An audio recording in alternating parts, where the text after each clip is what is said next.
अऊज़ु बिल्लाहि मिनश शैतानिर रजीम बिस्मिल्लाहिर रहमानिर रहीम रब्बि इश्रह ली सदरी व यस्सिर ली अमरी वहलुल उक़दतन मिन लिसानी यफ़क़हू क़ौली। मैं अपने सारे व्यूअर्स को इस्लामिक ग्रीटिंग से वेलकम करता हूँ। अस्सलामु अलैकुम व रहमतुल्लाहि व बरकातुहू। अल्लाह सुब्हानहू व तआला की रहमत और बरकत आप सब पर हो। आज के मेरे जो वीडियो का मौजू है, जो टॉपिक है, वो है losing a loved ones in Islam. जब कोई इंसान अपने किसी करीबी को खोता है, करीबी में जैसे कोई अपने बेटे, बेटी, हस्बैंड को, वाइफ को, या भाई को, या बहन को, या माँ को, या बाप को जब खोता है, उसी को हम लोग इस्लामिक नजरिए से देखेंगे। देखिए, कई बार कई लोग अपने बहुत करीबी को खोने के बाद उनके साथ ऐसी कैफियत होती है कि वो सब्र नहीं कर पाते हैं, उनका पेशेंस टूटने लगता है, उनका स्टेट ऑफ माइंड बिगड़ने लगता है। कुछ लोगों को अल्लाह को लेके गलत ख्याल आने लगते हैं। लोगों को लगता है कि अल्लाह सुब्हानहू व तआला उन्हें ह्यूमिलिएट कर रहा है। और इस तरह से खोने के बाद जब वो किसी को इतना मोहब्बत करते हैं तो उनका मेंटल स्टेट बिगड़ता है, जिससे उनके दिमाग में गलत ख्याल आते हैं, यहां तक कि सुसाइडल थॉट्स भी आने लगते हैं। तो आज हम लोग ये देखेंगे कि प्रॉफिट मोहम्मद सल्लल्लाहु अलैहि वसल्लम ने अपनी जिंदगी में कितने लोगों को खोया था।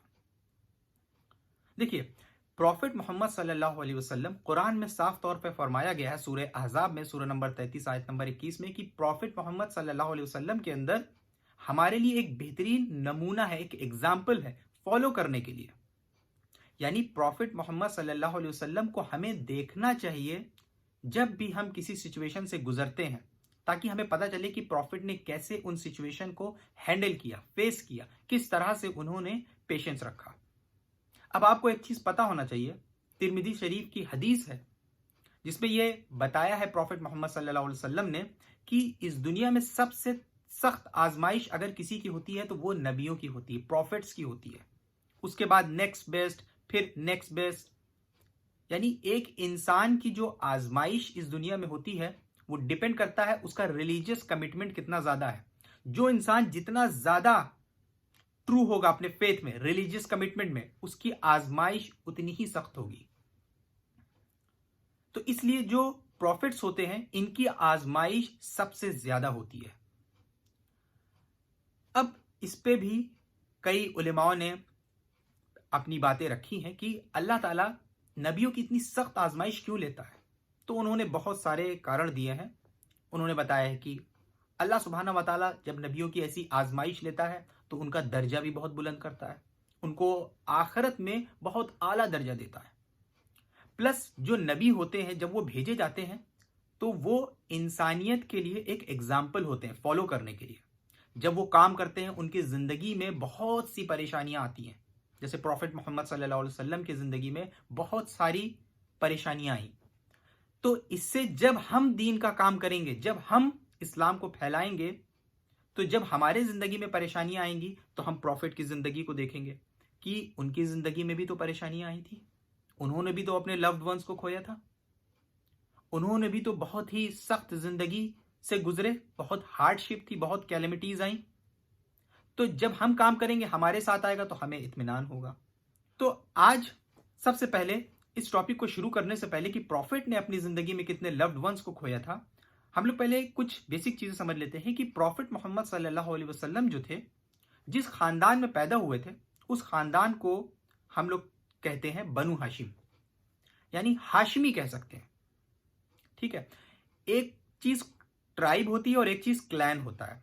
प्रॉफिट मोहम्मद सल्लल्लाहु अलैहि वसल्लम जिस ट्राइब में पैदा हुए थे वो कुरैश की ट्राइब थी, मतलब एक आवाम जो थी वो कुरैश थी, लेकिन प्रॉफिट का जो खानदान था वो हाशिमी था, बनु हाशिम था। ठीक है, देखिए अब सबसे पहली चीज कि प्रॉफिट मोहम्मद सल्लल्लाहु अलैहि वसल्लम जो है ये 570 सीई में, कॉमन एरा में पैदा हुए। जैसे अभी 2021 चल रहा है, तो वो कब पैदा हुए थे? 570 में, 570 सीई में पैदा हुए थे। उनके पैदा होने से 2 महीने पहले ही उनके जो वालिद थे, उनके जो फादर थे, उनका इंतकाल हो जाता है। अब कुछ स्कॉलर्स कहते हैं कि उनके पैदा होने के 2 महीने बाद हुए हैं, लेकिन मेजॉरिटी बताती है कि उनके पैदा होने के 2 महीना पहले उनके फादर का इंतकाल हो गया। उनके फादर की भी एज ज्यादा नहीं थी, वो 24 या 25 के आसपास थे। अब सोचिए, एक बच्चा जिसने जब वो पैदा हुआ बाप का साया उसके ऊपर से हट गया। अब आप एक एक चीज नोटिस करते रहिएगा। बाप का साया हट गया। उसके बाद अरब में एक कस्टम था कि वहां पे बच्चों को थोड़ा सा जो विलेज एरिया होता था उस जगह पे भेज दिया जाता था जब वो पैदा होते थे, ताकि बच्चे वहां जाके थोड़ा सा एक दूसरे एनवायरनमेंट में रहें, जो मेन शहर है उससे थोड़ा दूर रहें, एक अच्छी स्पीच सीखें। तो इसलिए बच्चों को भेज दिया जाता है कि वो थोड़ा वहां पे और मजबूत हों। तो प्रॉफिट मोहम्मद सल्लल्लाहु अलैहि वसल्लम को उसके बाद जब वो पैदा हुए कुछ टाइम के बाद उनकी माँ ने उनको भेज दिया दूसरी जगह पे, जहां पे हजरत हलीमा ने उनको रखा, उनको दूध पिलाया। तो उनकी जो फोस्टर मदर थी वो हजरत हलीमा थी, और जो उनकी रियल मदर थी उनका नाम आमिना था। और प्रॉफिट मोहम्मद सल्लल्लाहु अलैहि वसल्लम का नाम, फादर का नाम अब्दुल्ला था। फिर उसके बाद प्रॉफिट मोहम्मद सल्लल्लाहु अलैहि वसल्लम जब हजरत हलीमा के पास से अपनी माँ के पास आए, फिर उसके 6 साल के बाद ही, इमेजिन करिए एक 6 साल के बच्चे के लिए उसकी माँ ही पूरी दुनिया होती, क्योंकि एक 6 साल के बच्चे की और तो कोई ख्वाहिश होती नहीं है, उसकी माँ उसके लिए सब कुछ होती है। बाप का तो साया था नहीं उसके ऊपर, एक बच्चे के ऊपर। अब उसके लिए अगर एक माँ जो है कितनी इंपॉर्टेंट होगी, वो भी 6 साल की उम्र में। जब वो 6 साल के हुए तो उनकी माँ भी इस दुनिया से चल बसी। उनकी भी उम्र तकरीबन 27-28 के करीब ही रही होगी। फिर प्रॉफिट मोहम्मद सल्लल्लाहु अलैहि वसल्लम अपने दादा के केयर एंड प्रोटेक्शन में आ गए, अब्दुल मुत्तलिब। फिर उनके दादा की भी डेथ 2 साल के अंदर उनका भी इंतकाल हो गया। फिर उसके बाद तकरीबन 578 की बात है ये, उसके बाद प्रॉफिट मोहम्मद सल्लल्लाहु अलैहि वसल्लम जो है अपने चचा अबू तालिब के केयर एंड प्रोटेक्शन में आ गए। फिर उसके बाद प्रॉफिट मोहम्मद सल्लल्लाहु अलैहि वसल्लम ने 595 में लेडी खतीजा रज़ियल्लाहु ताला अन्हा से शादी करी। 595 में इनकी शादी हुई खतीजा रज़ियल्लाहु ताला अन्हा से, और 598 में प्रॉफिट मोहम्मद सल्लल्लाहु अलैहि वसल्लम को पहला बेटा पैदा होता है, कासिम इब्न मोहम्मद रज़ियल्लाहु ताला अन्हु। फिर उसके बाद 599 में उनको एक बेटी पैदा होती है, ज़ैनब बिन्त मोहम्मद रज़ियल्लाहु ताला अन्हा। फिर 601 में दूसरी बेटी पैदा होती है, रुकैया बिन्त मोहम्मद रज़ियल्लाहु ताला अन्हा। अब 601 के ही अंदर कासिम इब्न मोहम्मद रज़ियल्लाहु ताला अन्हु, जो 598 में जो सबसे पहला बेटा पैदा हुआ था उनका इंतकाल हो जाता है।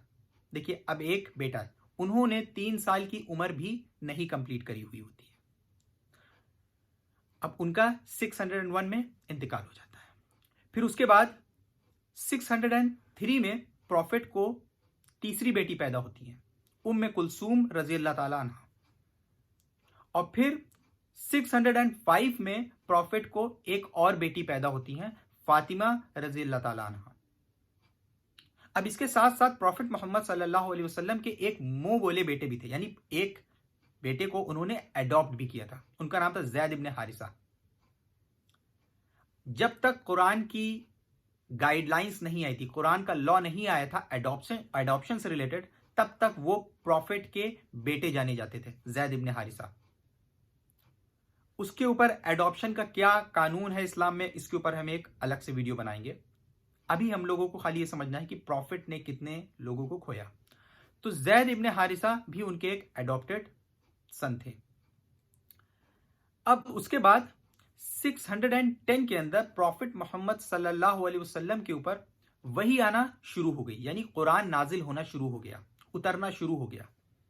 फिर प्रॉफिट मोहम्मद सल्लल्लाहु अलैहि वसल्लम ने कुरान की बातें, दीन की बातें, इस्लाम की बातें लोगों तक पहुंचाना शुरू करा। अब इमेजिन करिए कि उस टाइम पे मक्का में बहुत बड़े लेवल पे आइडल वर्शिप होती थी, मतलब उस जगह पे आइडल वर्शिप होती थी। कई 100 बुत थे, कई 100 आइडल्स थे वहां पे। कई आइडल्स को अरब के जो लोग थे, ये जो मक्का के लोग होते थे, अपनी मर्जी से जो बुत होते थे इनको तराशते थे, पत्थरों के बुतों को तराशते थे, उनको अपनी मर्जी से चेहरा बना देते थे, उनके अपनी मर्जी से आंख बना देते थे, और फिर उसी की पूजा शुरू कर देते थे। बहुत से इनके भगवान थे, जैसे अल्लाह, अल उज़्ज़ा, मनात, हुबल और सबको बताते थे कि ये भगवान का काम है पानी बरसाना, याले भगवान का काम है किस्मत बनाना। मतलब इनके पास कोई भी कॉन्सेप्ट नहीं था रिलीजन का, गॉड का कोई भी सिस्टम नहीं था इनके पास दीनी। अब सोचिए कि जो कंट्रीज आज सेकुलर है, जैसे इंडिया सेकुलर है, कितना रिलीजियस कॉन्फ्लिक्ट होता है। आप देखिए यहाँ पे उस जगह पे प्रॉफिट मोहम्मद सल्लल्लाहु अलैहि वसल्लम ने इस्लाम का पैगाम पहुंचाना शुरू करा। उनको बताया कि ये जो तुम लोग खुद से बनाते हो पत्थरों के बुत और फिर उसकी पूजा करते हो, तुम्हें लगता नहीं है कि तुम उनसे ज्यादा ताकतवर हो? अल्लाह हमारा बनाने वाला एक है, उसको किसी पत्थर या कमरे की जरूरत नहीं है। आप उसको कहीं से बैठ के याद कर सकते हो, कहीं से बैठ के आप उससे दुआ कर सकते हो। वो किसी चीज का मोहताज नहीं है, उसको खाने पीने की जरूरत नहीं है, वो सोता है जागता नहीं है, उसको बारिश से बचाने की जरूरत नहीं है। आपने उसको नहीं बनाया, उसने आपको बनाया है। ये सारी क्वालिटीज प्रॉफिट मोहम्मद सल्लल्लाहु अलैहि वसल्लम ने उन लोगों को बताई और उनको बुलाया इस्लाम की तरफ कि आप लोग सच्चे दीन की तरफ आइए। ये आप लोग अपनी मर्जी से बनाते हो, कोई भी चेहरा दे देते हो, उसकी पूजा शुरू कर देते हो। अब सोचिए कि वहां पे कितना ज्यादा कॉन्फ्लिक्ट होना शुरू हो गया जब प्रॉफिट ने इस पैगाम को उन तक पहुंचाया। इतना अत्याचार, इतना ज्यादा अत्याचार उन्होंने किया, इतना सताया प्रॉफिट को, इतना सताया कि उसके ऊपर भी घंटों लेक्चर दे सकते हैं। बहुत ज्यादा सताया, मतलब कोई चीज ऐसी बची नहीं रह गई जो उन्होंने प्रॉफिट के अगेंस्ट ना किया हो। जब हर चीज उन्होंने करा, उनसे सवालात पूछे, उनसे काफी डिफिकल्ट चीजें पूछने की कोशिश करी, उनके ऊपर बुरे बुरे इंजामात लगाए, उनका मजाक उड़ाया, उनके रास्तों में कांटे बिछाए, सारी चीज से थक गए और उन्होंने देखा कि इतना करने के बाद भी लोग इस्लाम में दाखिल हो रहे हैं, लोग इस्लाम में दाखिल हो रहे हैं, लोग मुसलमान हो रहे हैं उस टाइम पे। तो उन्होंने, अब उनके दिमाग में यह आने लगा कि अब प्रॉफिट को उन लोगों ने जान से मारने का मंसूबा बनाना शुरू कर दिया। जो रेवलेशन आना शुरू हुई थी, यानी जो वही आई थी कुरान की, वो शुरू हुई थी 610 से, और उसके बाद उन्होंने इस्लाम के पैगाम को पहुंचाना शुरू कर दिया। और 611 में उनको एक और बेटे पैदा होते हैं, अब्दुल्ला इब्न मोहम्मद रज़ियल्लाहु ताला अन्हु। और उसके बाद 612 में उनके एक चचा, प्रॉफिट मोहम्मद सल्लल्लाहु अलैहि वसल्लम के एक चचा थे हमजा रज़ियल्लाहु ताला अन्हु, वो इस्लाम में दाखिल हो जाते हैं, वो इस्लाम कबूल कर लेते हैं। जब वो इस्लाम कबूल करते हैं, वो उस टाइम के एक ऐसे शख्स थे कि जिनको बोला जाता था कि ये स्ट्रॉन्गेस्ट मैन है कुरैश के। हमने बताया ना इनकी ट्राइब कुरैश थी, तो कुरैश के स्ट्रॉन्गेस्ट मैन है। तो जो इनके अपोनेंट्स थे, इनकी जो एंटी पार्टी थे, इनके इस्लाम में आने से जो इनके अगेंस्ट वाले थे, वो ये समझने लगे कि अब इस टाइम पे इस्लाम जैसे जैसे बढ़ रहा है, अब और ताकत मिल गई हमजा के एंटर करने से। फिर उसके बाद जो बेटे प्रॉफिट मोहम्मद सल्लल्लाहु अलैहि वसल्लम के 611 में पैदा हुए थे, अब्दुल्ला इब्न मोहम्मद रज़ियल्लाहु ताला अन्हु, अभी जो हमने बताया आपको, उन्हीं का इंतकाल 615 में हो जाता है। फिर उसके बाद जब प्रॉफिट के जो चचा थे अबू तालिब, उनको यह एहसास हो जाता है कि अब उनके भतीजे की जान को खतरा हो गया है, क्योंकि ये लोग मंसूबा बना रहे हैं प्रॉफिट को सल्लल्लाहु अलैहि वसल्लम को जान से मारने का। तो वो क्या करते हैं, अपने खानदान के लोगों को इकट्ठा करते हैं और वो कहते हैं उनसे कि आप लोग मेरे भतीजे की हिफाजत करेंगे, और वो तैयार हो जाते हैं। उसमें मुस्लिम नॉन मुस्लिम दोनों ही होते हैं उनके खानदान में। तो जब वो अपने घर के खानदान के ही प्रॉफिट मोहम्मद सल्लल्लाहु अलैहि वसल्लम होते हैं, उनको पूरे प्रोटेक्शन देते हैं, पूरी क्लैन प्रोटेक्शन देते हैं, क्योंकि उनके जो चचा होते हैं, प्रॉफिट मोहम्मद सल्लल्लाहु अलैहि वसल्लम के जो चचा होते हैं अबू तालिब, वो उस क्लैन के, इनके खानदान के लीडर होते हैं, चीफ होते हैं। तो वो प्रॉफिट मोहम्मद सल्लल्लाहु अलैहि वसल्लम को क्लैन प्रोटेक्शन दे देते हैं कि मतलब हम सब इनके साथ हैं। तो जब वो उनको क्लैन प्रोटेक्शन दे देते हैं, इसलिए वो क्लैन प्रोटेक्शन देते हैं क्योंकि वो लोग कहते हैं कि आप प्रॉफिट को हमें दे दीजिए, तो वो लोग कहते हैं हम प्रॉफिट को आपको नहीं देंगे। तो जब वो लोग क्लैन प्रोटेक्शन दे देते हैं प्रॉफिट मोहम्मद सल्लल्लाहु अलैहि वसल्लम के खानदान वाले, तो ये जो इनके अगेंस्ट वाले लोग होते हैं, ये सब लोग एकजुट हो जाते हैं और फिर ये एक षड्यंत्र रचते हैं, कॉन्स्पिरेसी करते हैं। और क्या करते हैं कॉन्स्पिरेसी, कि प्रॉफिट मोहम्मद सल्लल्लाहु अलैहि वसल्लम के पूरे खानदान को सोशली बॉयकॉट कर देते हैं, मतलब कि उनको पूरे तरीके से काट देते हैं कि अब इनके यहां से कोई शादी नहीं करेगा, ना उनकी लड़की से, ना उनको कोई लड़की देगा, ना तो उनसे कोई ट्रेड करेगा, ना उनसे कोई मिलेगा। खाने पीने के रेट इतने ज़्यादा कर दिए गए थे कि वो खरीद के खा भी नहीं पाते थे, और जब वो ट्रेड नहीं कर पाएंगे उनके पास पैसे कहाँ से आएंगे। तो ये 3 साल जो उनको बॉयकॉट किया गया था, ये एक बहुत ही सख्त आजमाइश थी प्रॉफिट मोहम्मद सल्लल्लाहु अलैहि वसल्लम। और ये बॉयकॉट किया गया था 616 में, और 619 के अंदर जो प्रॉफिट की वाइफ थी जिनसे उन्होंने शादी करा था 595 में, खदीजा रज़ियल्लाहु ताला अन्हा, उनका इंतकाल हो जाता है। और रिपोर्ट मिलती है कि उनका इंतकाल होने की वजह खाना था, कि कुछ खाने को था ही नहीं। ये हालत उन लोगों की हो गई थी कि वो लोग पत्ती तक खाने लगे थे, कुछ नहीं था खाने के लिए। बहुत ज्यादा सख्त जिंदगी थी ये 3 साल उनकी जिंदगी की, और उन्होंने अपनी चहेती बीवी खदीजा रज़ियल्लाहु ताला अन्हा को खो दिया। यह हुआ 619 में।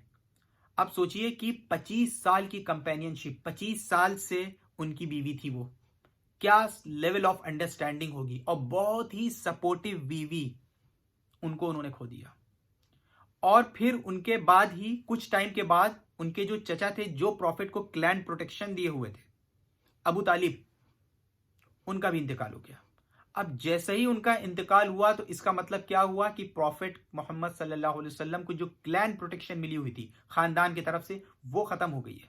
यानी अब बहुत ज्यादा उनके लाइफ को रिस्क है कि जो वो लोगों ने कत्ल करने का मंसूबा बनाया था, अब उनके रास्ते में कोई भी नहीं है, अब वो कुछ भी कर सकते हैं। ये कितने सख्त जिंदगी के वक्त जा रहे थे प्रॉफिट मोहम्मद सल्लल्लाहु अलैहि वसल्लम के, लेकिन वो सब्र कर रहे थे। फिर उसके बाद 624 के अंदर उनकी बेटी रुकैया जो पैदा हुई थी, हमने बताया था 601 में, उनका इंतकाल हो जाता है। और उनकी एज तकरीबन 19 से 23 साल के बीच में होगी।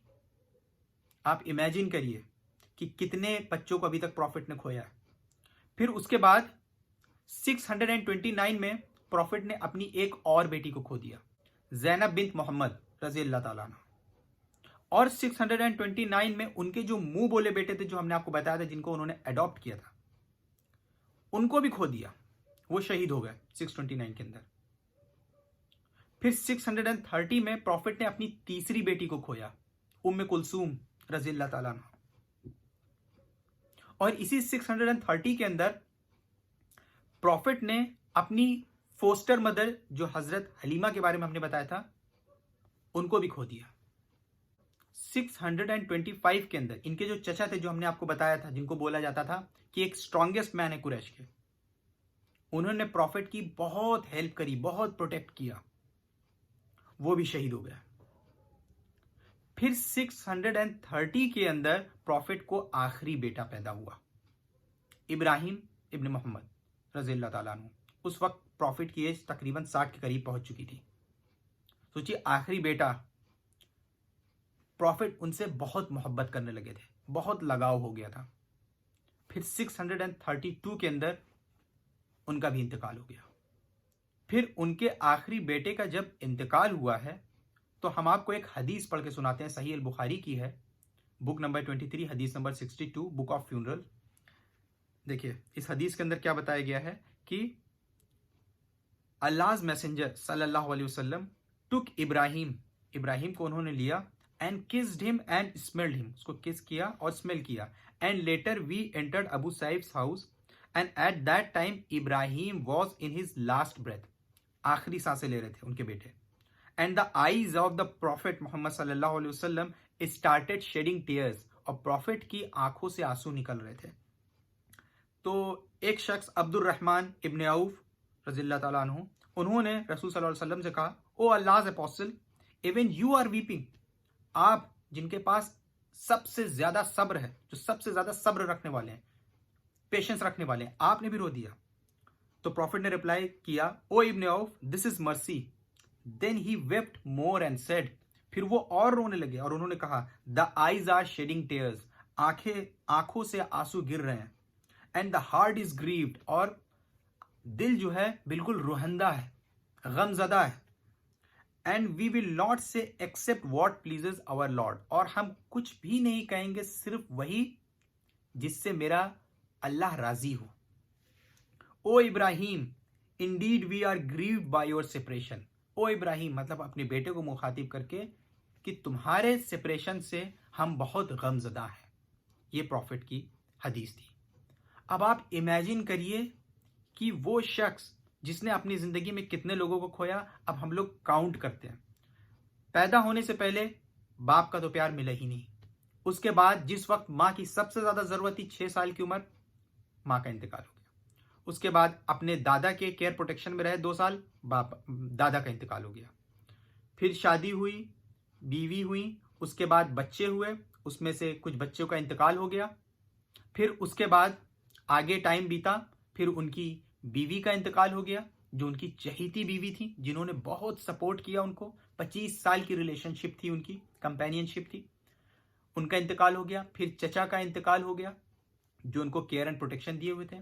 फिर 3 बेटे उनके, जो 3 साल भी नहीं क्रॉस कर पाए, बचपने में ही इंतकाल हो गया। यानी प्रॉफिट का कोई भी बेटा नहीं बचा था।